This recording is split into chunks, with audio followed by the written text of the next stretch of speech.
जय हिंद दोस्तों। बहुचर्चित बॉलीवुड फिल्म धुरंधर सिनेमाघरों में रिलीज हो चुकी है। इसके रिलीज होने के साथ ही पाकिस्तान की मीडिया में कोहराम मचा हुआ है। तो इसी पर पाकिस्तान मीडिया की बेचैनी और वीडियो के अंत में रिएक्शन अगर आपको सही लगे तो लाइक और सब्सक्राइब करके कमेंट करिए। जय हिंद। एक इंडिया का कोई सिपाही पाकिस्तान में घुसता और पाकिस्तान में अपने सारे मकासद पूरे करने के बाद बड़े फख्र से सारे इदारों को चकमा देकर निकल जाता है। धुरंधर मूवी जो कि बॉलीवुड की एक नई मूवी, पूरे भारत में उसने तहलका मचा दिया है। कामयाबी के झंडे गाड़ दिए इस मूवी ने। और इसी के साथ धुरंधर फिल्म का शुरुआत world wide collection 135 crore 24 lakh का हुआ है। और इस मूवी में सारी स्टार कास्ट ले ली उन्होंने। संजय दत्त भी इसमें है, रणवीर भी इसी में है, अर्जुन रामपाल भी हैं, अक्षय खन्ना भी हैं। ये मूवी में प्रॉपर तौर पे आईएसआई के मेजर दिखाया गया, उसके अलावा एसपी दिखाया गया, उसके अलावा और पूरा फ्यूचर दिखा दिया उन्होंने। जब आपने ये ट्रेलर देखा भारत की ये फिल्म का तो आप भी उछली होंगी। पाकिस्तान में कितना मुजरिम, कितना क्रिमिनल, कितने ऐसे लोग रहते हैं जो इंडिया के खिलाफ क्या दुनिया भर में ऐसे काम करते हैं। उन्होंने संजय दत्त का भी अच्छा गेटअप किया है और वो वैसे संजय दत्त जो है वो बहुत अच्छे परफॉर्मर है। अच्छा, इस मूवी में संजय दत्त ने किरदार अदा किया चौधरी असलम का, और वही स्टाइल उसने अपनाया, वही वाइट सूट और उसी तरह से हुलिया उनका देख लिया। कहते ना, बात ये है कि ये कोई ऐसी कसर नहीं छोड़ते हैं। तो सभी इस मूवी में और पाकिस्तान पे बेस करके इंडियन एजेंसी, पाकिस्तान की एजेंसी और पाकिस्तान के हालात वाकयात। James Bond, the James Bond R Madhavan जो रोल प्ले कर रहे हैं, वो ये सारे जितने भी ऑपरेशंस हो रहे होंगे पाकिस्तान में, उनके पीछे कौन होगा? उनके पीछे भारत के ये जेम्स बॉन्ड होंगे। क्या हो रहा है वहां पर? मतलब ये कैसे देख सकते हैं? मैं तो इवन के ट्रेलर के कुछ सीन नहीं देख पा रहा था। और 2011 में अमेरिका ने 14 अरेस्ट वारंट जारी किए थे जिसमें मेजर इकबाल का नाम भी शामिल था। यार हमेशा इसके ऊपर मूवी निकाली है, हमारी इंडस्ट्री इस तरह मूवी के ऊपर क्यों नहीं आती? उसकी वजह है कि हमारी जो फिल्म इंडस्ट्री वो खत्म हो चुकी है। धुरंधर मूवी जो कि बॉलीवुड की एक नई मूवी और पूरे भारत में उसने तहलका मचा दिया है।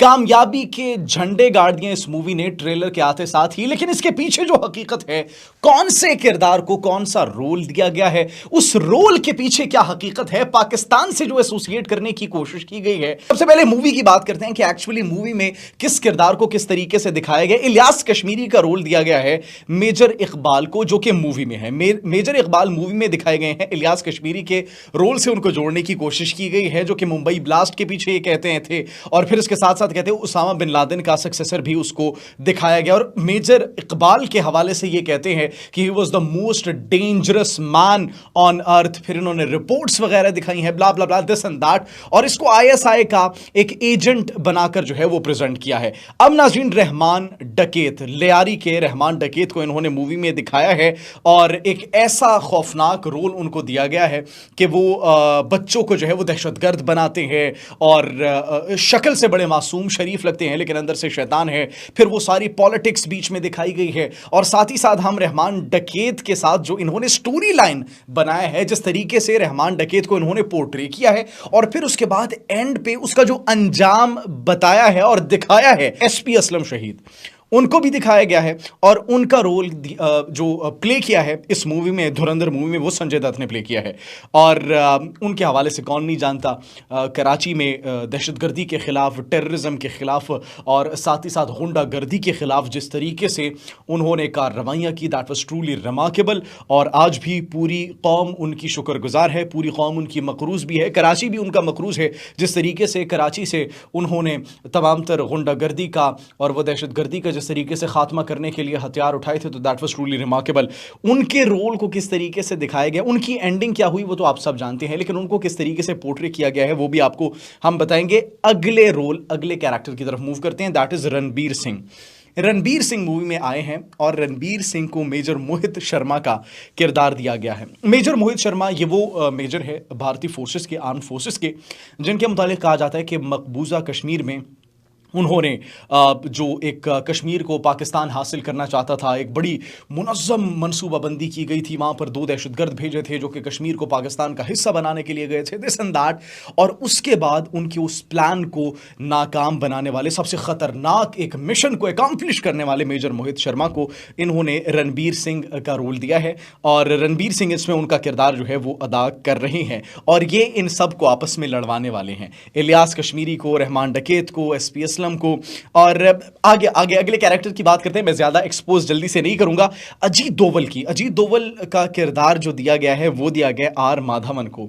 और ये तमाम तर ऑपरेशन जो हो रहा था पाकिस्तान में, ये तमाम तर ऑपरेशन जो कश्मीर में हुआ, दिस एंड दैट, वो स्टोरी लाइन हम आपको बताते हैं। तो इनके पीछे जो मास्टर माइंड था, जिसको जेम्स बॉन्ड कहा जाता है इंडिया का, जो रोल है वो दिया गया आर माधवन को। इन्होंने वो रोल प्ले किया इसमें। और फिर जो दिखाया गया है अब मूवी के अंदर, मूवी के स्टोरी बोर्ड के अंदर जो रोल्स ये दिए गए हैं, इलियास कश्मीरी को जो रोल दिया गया है मेजर इकबाल का मूवी के अंदर, उनको ये पोर्ट्रे किया गया है कि उसामा बिन लादेन का सक्सेसर था।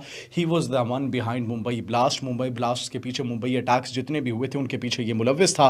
रहमान डकैत लियारी के अंदर उनके किरदार को दिखाया गया है, वो पॉलिटिक्स में किस तरीके से आए, ये तमाम तर चीज़ें दिखाई गई हैं। और उसके बाद फिर SP असलम इनके खिलाफ जिस तरीके से उनका ट्रांसफ़र हुआ लियारी में, और फिर उनको भी दिखाया गया। अब इलियास कश्मीरी को, रहमान डकैत को, SP असलम को, इन तीनों को लड़वाने वाले कौन थे?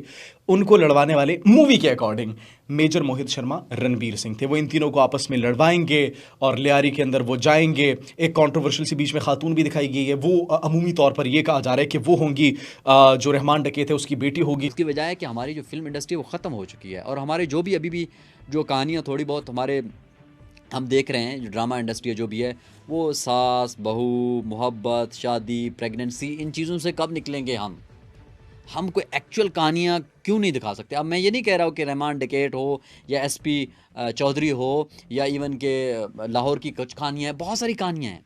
जब हम नहीं दिखाएंगे तो दूसरा दिखाई हो रहा है। एक लिहाज से दोनों पाकिस्तान और इंडिया को सबक सीखना चाहिए। पाकिस्तान को कहना चाहिए, पाकिस्तान को करना चाहिए कि भाई कुछ सीखो, अपना कंटेंट, आपकी कहानियाँ, रिच कंट्री है, अपनी कहानियाँ बनाए। उसी तरह बॉलीवुड से है। मुझे सल्यूट है। इंडियन अवाम बहुत अच्छी है। मेरी बातों का आपने बुरा महसूस नहीं करना, क्यों कि अच्छे बुरे लोग सभी जगहों पे होते हैं। आपकी कंट्री में भी अच्छे बुरे लोग हैं, हमारी कंट्री में भी अच्छे बुरे लोग हैं। सब क्या करना चाहेंगे? जैसे सनी देओल की बात की, जब उसने गदर 2 बनाई थी मूवी, या गदर बनाई थी, मतलब जिसमें वो कहता आजा परदेसी वाली, वो जो पाकिस्तान में आया था, आपने देखी होगी शायद गदर मूवी। यार देखिए, पता क्या बात तो वो क्या करना चाहेंगे? तब पाकिस्तानी अवाम ने कहा कि जब सनी देओल यहाँ पे आया था तो हमने उसको बड़ा प्यार दिया था करतारपुर में, और सनी देओल इस तरह पाकिस्तान के गेस्ट यार सनी देओल जो है ना, देखिए वो एक हीरोज है, मैंने उसकी बड़ी फिल्में देखी है, उनके गाने भी मैं सुनता। तो दोस्तों, पाकिस्तानी मीडिया को यह पहले ही मिर्ची लग रही है कि भारत यह फिल्म कैसे बना सकता है कि एक भारतीय जासूस पाकिस्तानी एजेंटों की आंखों में धूल झोंककर पाकिस्तान में घुसकर अपना सारा मिशन पूरा करके पाकिस्तानी आतंकवादियों के प्लानिंग को तहस नहस मटियामेट करके भारत सकुशल वापस आ जाता है। तो पहला प्रश्न पाकिस्तानियों के लिए यह है कि भारत में हाल ही रिलीज हुए धुरंधर फिल्म को उन्होंने कैसे देख लिया।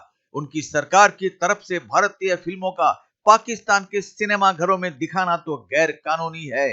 तो पाकिस्तानियों ने धुरंधर फिल्म देखी है तो अवश्य ही किसी गैर कानूनी तरीके से ही देखी है, जो कि अपने वतन को और अपने वतन के कानून को धोखा देना है। तो फिर भारतीय फिल्मों की समीक्षा करना उनके पैतृक अधिकार नहीं है, और हम अपनी फिल्म में क्या करेंगे या क्या बनाएंगे उनसे पूछकर और उनकी मर्जी पर तो नहीं बनाएंगे। और इसमें अगर पाकिस्तानी पागलों की भांति बौराए फिर रहे हैं तो मिर्ची उनको जहां लगनी थी ठीक वहीं लगी है। पाकिस्तान में तो सही में मुजरिम ही मुजरिम भरे पड़े हैं। दुनिया भर में दंगा, फसाद, चोरी, धोखेबाजी, गैर कानूनी काम सारे यही पाकिस्तानी लोग ही करते हैं। नहीं तो अगर दुनिया भर के जेलों का अगर आंकड़ा लिया जाए तो देखा जाएगा उन जेलों में पाकिस्तानी कैदी ही भरे पड़े हैं। उन जेलों का नाम रोशन कर रहे हैं पाकिस्तानी। ये अपने देश के प्रति वफादार नहीं होते। इनके यहाँ शादियों में या किसी खुशी के मौके पर बिना बॉलीवुड के फिल्मों के गाने के जश्न मनता ही नहीं, नमक के बिना दाल की तरह फीका रहता है। अगर अपने देश के प्रति इतने वफादार हो तो चोरी चोरी हमारे गाने चलाना तो दूर, अपने मोबाइल में सुना भी मत करो, नहीं तो जब मरोगे तब तुम्हें 72 कुमारी हूर नहीं मिलने वाली। याद करो, ओसामा बिन लादेन को तुम्हारी धरती पर मारा गया था, तो कोई अगर ओसामा पर फिल्म बनाएगा तो ओसामा को तुम्हारी धरती पर ही मारेगा। इसलिए भारत जो फिल्म बना रहा है वो अपनी सच्ची घटनाओं को लेकर बना रहा है। इसमें अगर पाकिस्तान की फटती है तो हम क्या कर सकते हैं। तो मिलते हैं अगली वीडियो में, तब तक जय हिंद, जय भारत।